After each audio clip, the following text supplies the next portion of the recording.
to our next speaker for the day, Dr. Kamalalakshmi Ranganathan. She's a wellness speaker who's graduated from the Government Ayurvedic College of Hyderabad, done her PG in Ayurveda from Podar Ayurvedic College, Mumbai, presently pursuing her PhD from D.Y. Patil College Institute, Pune. She is a consultant and academician for the last 15 years and a very good friend of mine. She's an MD of Dhanvantari Hospital at Pune, somebody who can tell you medicines just over the phone once you give her the your symptoms right. So that is the kind of proficiency Dr. Lakshmi has been having, and I totally vouch for her. So let's listen from her as to what can be the other options in the area of wellness in terms of Ayurveda. Over to you, Dr. Lakshmi. Thank you very much, Chetna. Good afternoon, everybody. It's been wonderful hearing this webinar. I've now well acquainted with the kind of elite people associated with your organization. It is a privilege to be speaking in front of all these people. So just before I go into the speech, I just want to pay my obeisances to Lord Dhanvantari, who is the Pravartaka of Ayurveda. As most of you are entrepreneurs and management gurus and business tycoons here, I need not tell you how to sell, but I definitely think I can throw a little light over what can be sold in Ayurveda as an entrepreneur. I would like to share my screen.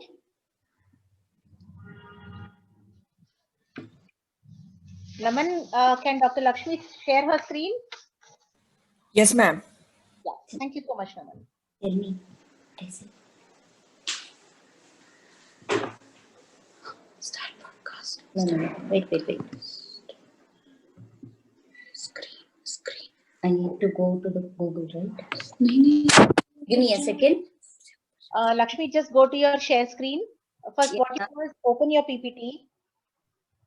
Just open your PPT, minimize it. Go to share screen. Yeah, you have started your screen.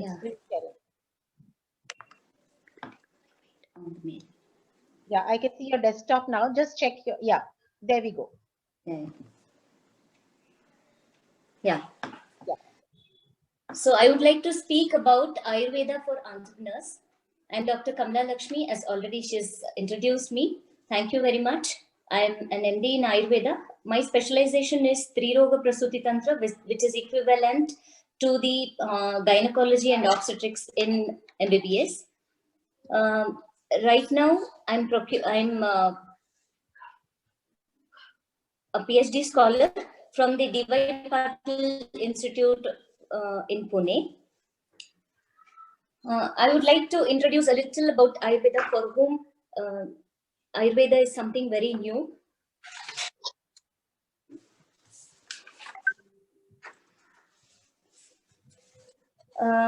Many of the people know Ayurveda as, it is sad that under the name of advancement and technology, Ayurveda was put down as quackery and old-fashioned way of life.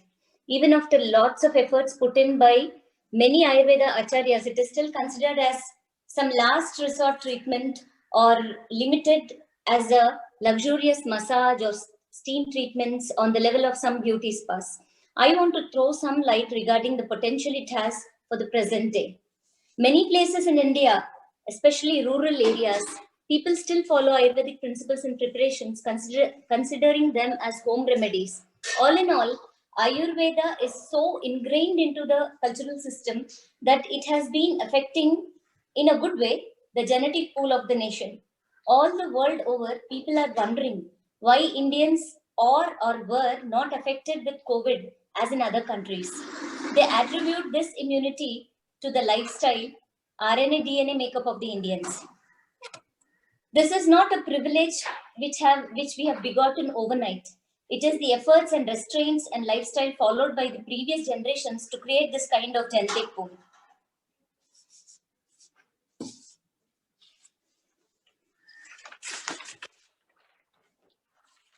Many medicines like Mrutyunjay Rasa, Ayu 64, Kalamegha Kashaya, etc. were extensively used to counter epidemics and sporadic outbursts of diseases like encephalitis, dengue, filariasis, malaria, etc.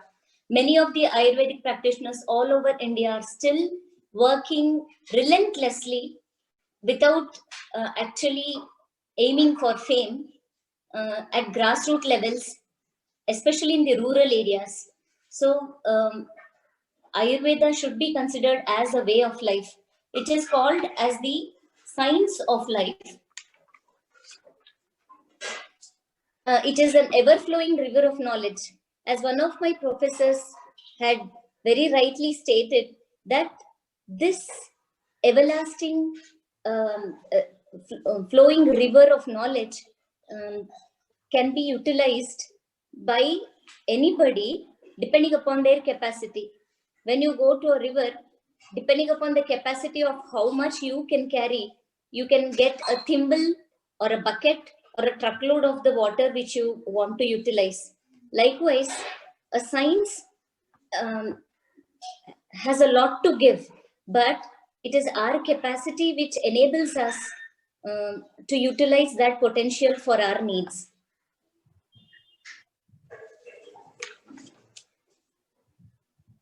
So WHO, the World Health Organization, has given the definition of health as optimal health is a state of complete physical, mental, and social well-being, and not merely absence of disease or infirmity.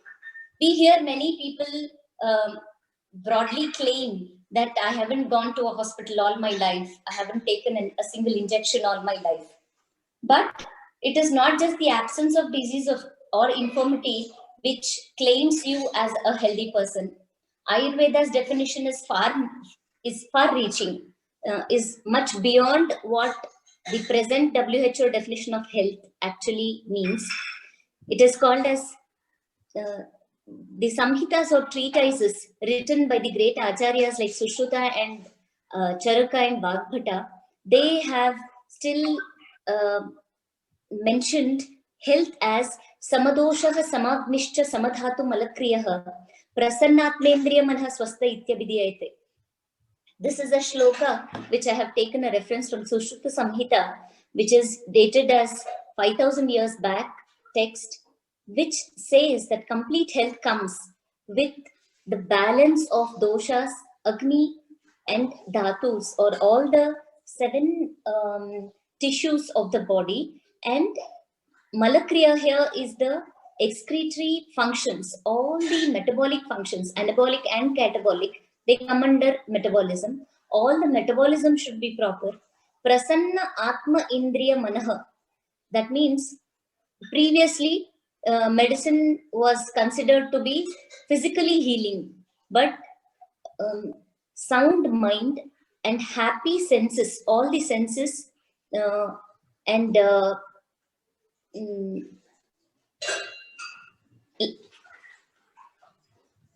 contented mind are also part of a healthy lifestyle. So all in all, a health doesn't, the whole definition of health doesn't limit us to physical, but psychological, emotional, and social well-being. In most of the texts, whichever science you want to learn or know about, there is a prayojanam. Prayojanam means the goal or the purpose of learning that particular shastra. So when it comes to Ayurveda, it is mentioned as swastasya swasthya rakshanam aturasya vikara prashamanam. Here, emphasis on maintenance of health, wellness, and prevention of diseases, which is swastasya swasthya rakshanam, is mentioned before aturasya vikara prashamanam. Aturasya vikara prashamanam is to alleviate or reduce the pain or suffering of the diseased. This comes entirely under the purview of the Ayurvedic practitioners, whereas swastasya swasthya rakshanam is the responsibility of the rest of the community, all in all. So what can we do to maintain this health? Why is this health to be maintained? What do we mean by maintaining this health? So there are certain principles to be followed to maintain this particular of health. There are 8 specialties mentioned in Ayurveda. Kaya, Bala, Graha, Urdhvanga, Shalya, Damshtra, Jara, Vrusha. Of these, the specialities of Rasayana and Vajikarana, these two specialities are totally or exclusively attributed for the preventive medicine aspect. So to improve the life qualitatively and quantitatively, there are certain principles mentioned which come under Dinacharya. Charya is the regimen to be followed throughout the day. So it is called as Dinacharya. Rutucharya is a regimen which is prescribed for a particular season. What foods are to be eaten, what is to be done during that Rutu, what things are to be avoided during that particular season. So what oils, how the oils should be changed for a particular season. So most of the festivals actually earmark what are the changes to be made inside the food. So Rutucharya, Dinacharya, Ratricharya, these help in advising or prescribing the behavioral aspects as well as the food changes which have to be made from time to time so that you lead a healthy and happy life.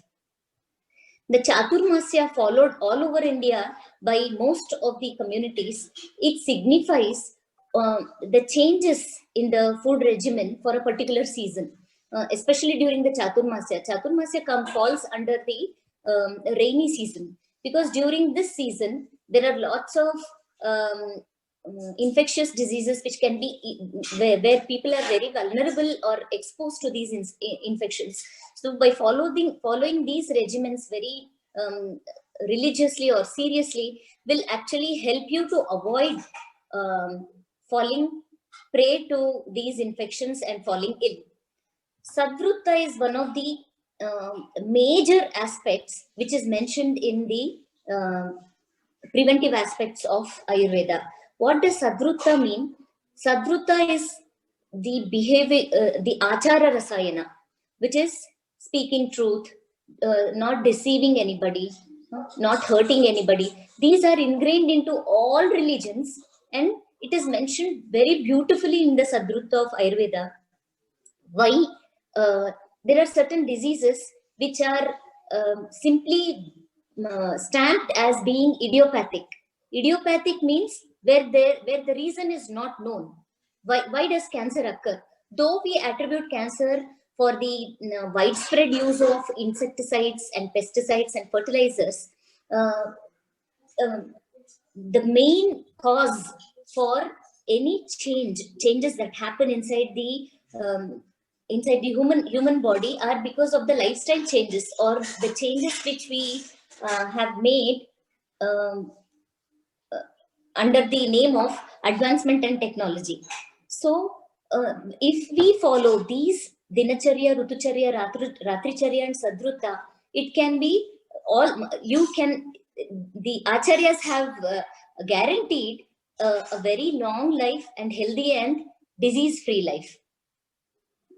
So now coming to the main topic of today's speech, this would be about there are a wide range of avenues of interest and investment opportunities for an entrepreneur in Ayurveda. So this depends upon area of interest, expertise, resources, and of course the budget.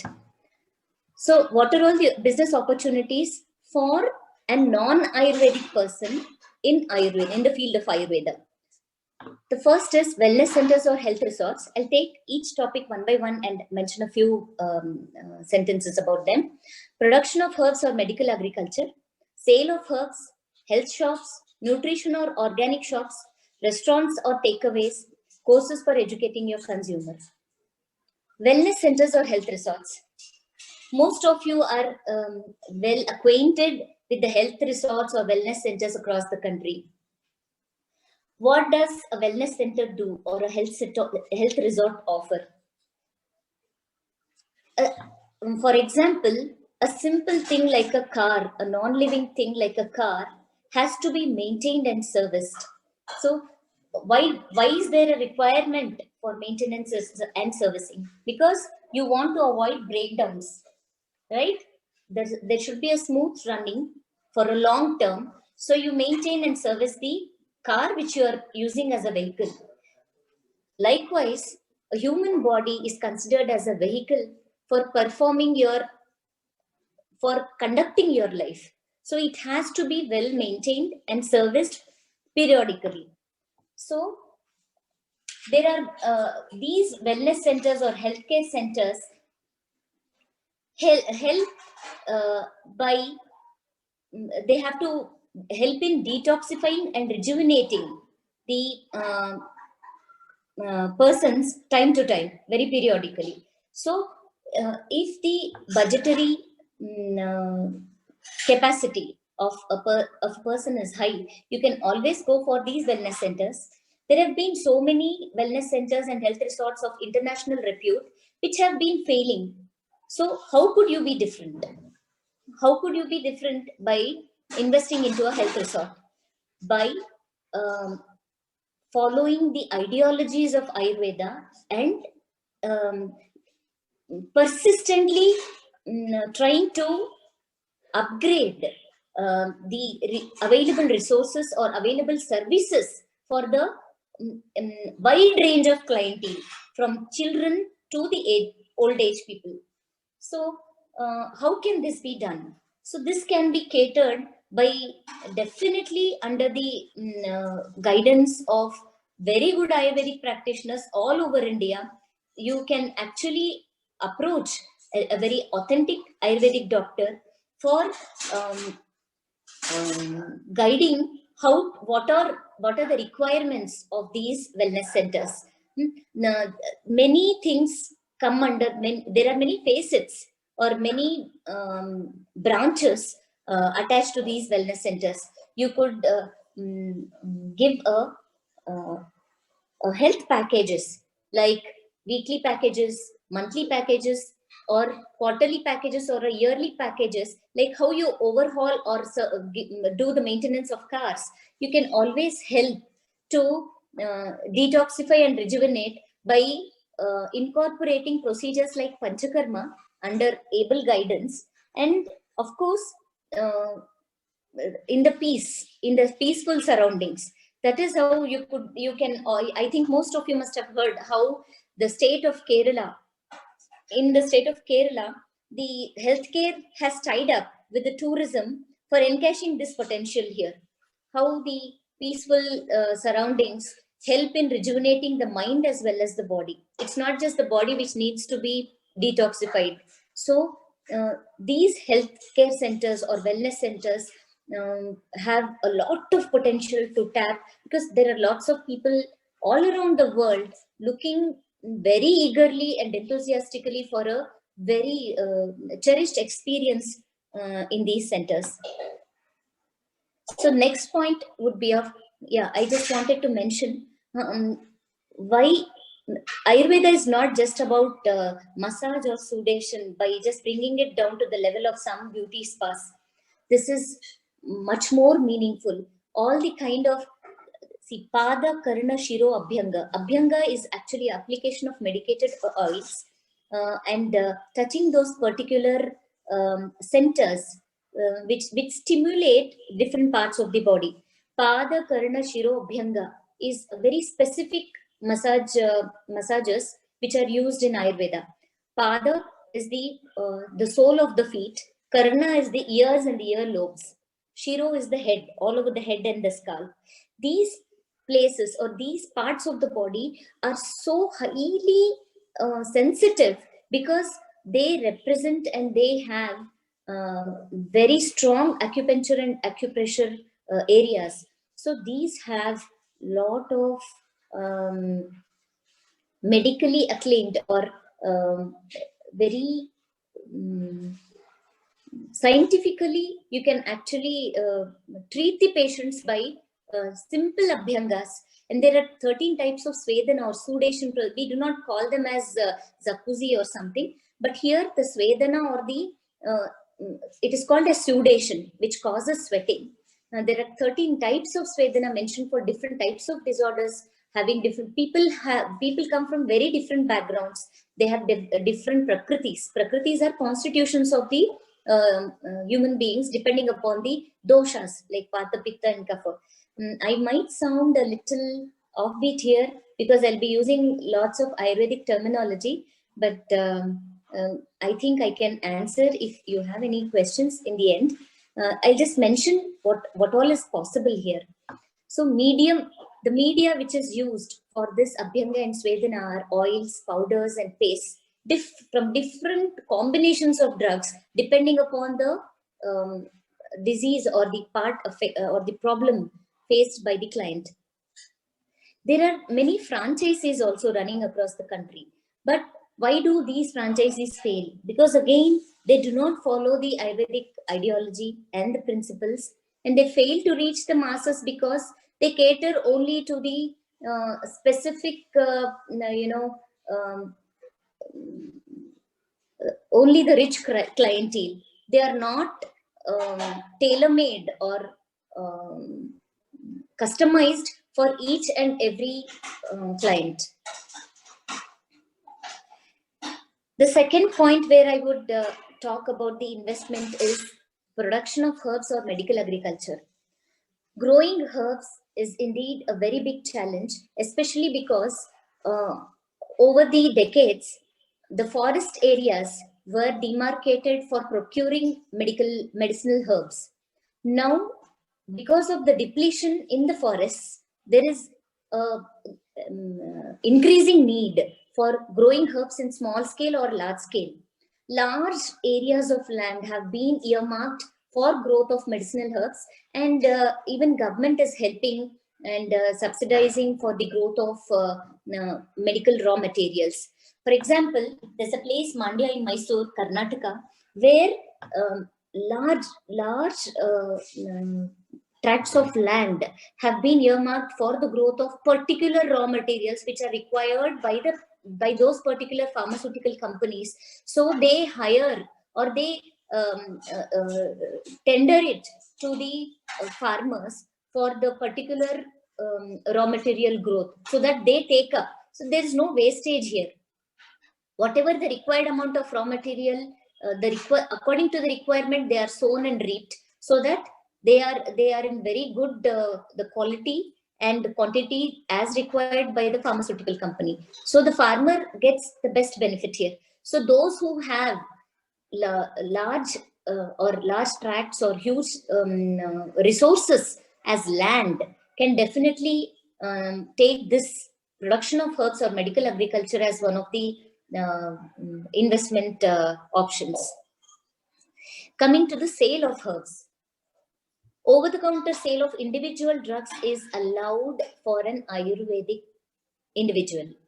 For example, there are many organizations or many companies which sell drugs in the sense individual medicines. Like, for example, Triphala is a combination of 3 drugs, Haritaki, Vibhitaki and Amalaki. These 3 are very huge trees which are found in the forests. So procuring them from the forest was much easier before, but there are many medicines which need to be cultivated and grown so that they cater to the present day requirements. So fresh or dried herb store outlets can be started by individuals for this is a very huge market and with a very big margin. But here one thing we need to keep in mind is the standardization of these products. Proper it should be ensured that the product which you are selling is properly standardized. It is the same product every time with the same color, same potency and same quality. If this is ensured, there is lots of scope for exportation of these products as well. There are lots of companies who are doing this already, and just under an able guidance of an Ayurvedic practitioner or who's into this, this is one of the major investment option for with small investments. So you could always supply these to branded or otherwise supply chain shops as well. So there is a huge potential for this particular investment option. The next option is the health shops. There are the finished products, which are fast moving consumer goods like bath powders, toothpaste, soaps, shampoos, food color, hair dyes. See, all over the world, people are looking forward to indigenous systems of medicine for better life, better quality of life. So even the Procter and Gamble or Hindustan Lever Limited, all these major pharmacies are also trying to invest their products by utilizing Ayurvedic herbs into their products. So even the government is encouraging small scale industries for the production of the same. So for soaps, shampoos and finished products, these can be sold under the name of health shops where you can sell the finished products. The next topic of my of investment would be nutrition or organic shops. Dr. Lakshmi, Sorry? done? Yeah, it's almost done. Yeah, we just have 2 more minutes. So Yeah, I'll be winding it up. Yeah. So nutrition or organic shops are products grown and procured which are purely organic. This is the trend going on, where pure butter, ghee, grains and millets are grown without using fertilizers and pesticides. Restaurants and takeaways is a growing trend all over the world, where customized and tailor-made cuisines or orders for different diet followers can be given. Catering to people with different disorders is also one of the options here. Ayurvedic clothing is trending these days. People with different allergies, with sensitized skin, prefer clothes made of natural fibers dyed with herbs. And last but not the least is an option where courses for educating your consumer for life management, appropriate regimen, specific diets and specific disorders can be advised.